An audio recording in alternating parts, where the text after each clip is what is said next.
निखिल शर्मा जी जयपुर से। राधे राधे महाराज जी। महाराज जी, प्रिया प्रीतम का सच्चा प्रेम वास्तविकता में होता कैसे है? नाम जप से। प्रेम मूल यह नाम है। प्रेम मूल यह नाम। प्रेम का मूल क्या है? बोले नाम है। प्रेमी रसिक जपत यह नाम, प्रेम मगन निज बन विश्राम। सेवक जी महाराज ने कहा, सेवक शरण सदा रहे, अनंत नहीं विश्राम। कै बानी हरिवंश की, कै हरिवंश नाम। नाम वाणी में प्रीति होना, श्यामा श्याम में प्रीति होना है। नाम वाणी जहां, श्याम श्यामा तहां। नाम वाणी सुनत, श्याम श्यामा सुबस।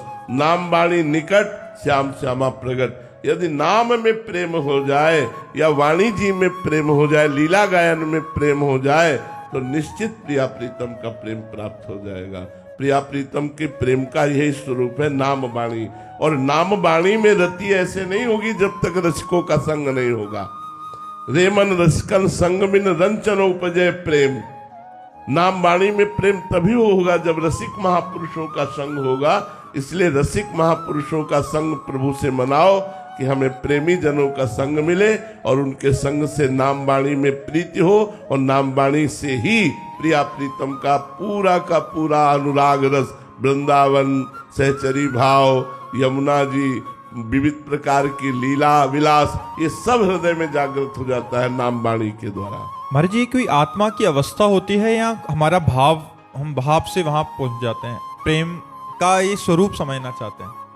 प्रेम का स्वरूप, प्रेम स्वरूप अनिर्वचनीयम प्रेम स्वरूपम, क्या समझना चाहते हो? बुद्धि से समझा जा सकता है। जो बुद्धि से अतर्क विषय, उसे बुद्धि से समझा जा सकता है। प्रेम स्वरूपम क्या? अनिर्वचनीयम प्रेम स्वरूपम। प्रेम का स्वरूप तो अनिर्वचनीय है, तो क्या जानना चाहते हो? महाराज जी, कोई आत्म स्थिति होती है या भावना होती है? नाम जप करो, आगे आगे अपने आप दिखाई देगा। नाम जप नहीं करोगे तो क्या जानोगे? तन मन के बिछुरे नहीं, चाह बढ़े दिन रैन, कबों संजोग न मानही, देखे भरी भरी नैन। क्या समझ पाए? क्या समझ पाए? अरे भैया, प्रेम समझने के लिए पहले मैं को खो। जब तक मैं को खोओगे नहीं तब तक प्रेम ढूंढे मिलेगा नहीं। और प्रेम जब मिलता है तो मैं नहीं मिलता, मैं खो जाता है।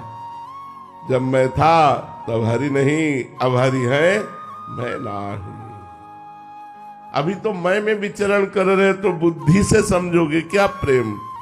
प्रेम तो सूक्ष्म तरम है, अनुभव स्वरूपम है, कामना रहितम है, गुण रहितम है। आप बुद्धि से गुण सहित जान सकते हो, लेकिन गुण रहित को कैसे जान सकते हो? गुण रहितम है, कामना रहितम है, सूक्ष्म तरम है, अनुभव स्वरूपम है, प्रतिक्षण वर्धमानम है, और सबसे खास बात अनिर्वचनीय है।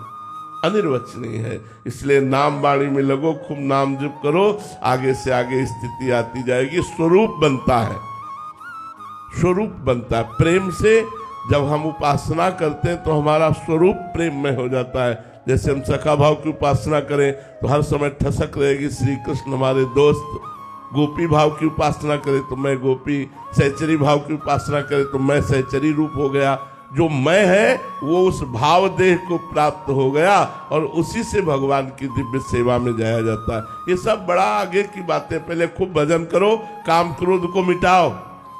सबसे पहले ये काम करो कि तुम्हारे अंदर काम वेदना ना जागृत हो, और जागृत हो तो उसे सह जाने की सामर्थ्य हो, तब तो महाविकार प्रेम को सह पाओगे। पहले काम क्रोधादि के विकारों को तो सहो।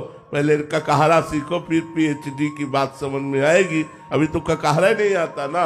प्रेम का ककहरा यहाँ से शुरू होता है। सठ विकार जित अनघा कामा, निष्काम निष्पाप, काम क्रोध लोभ मोह मद मत्सर, इन पर विजयी।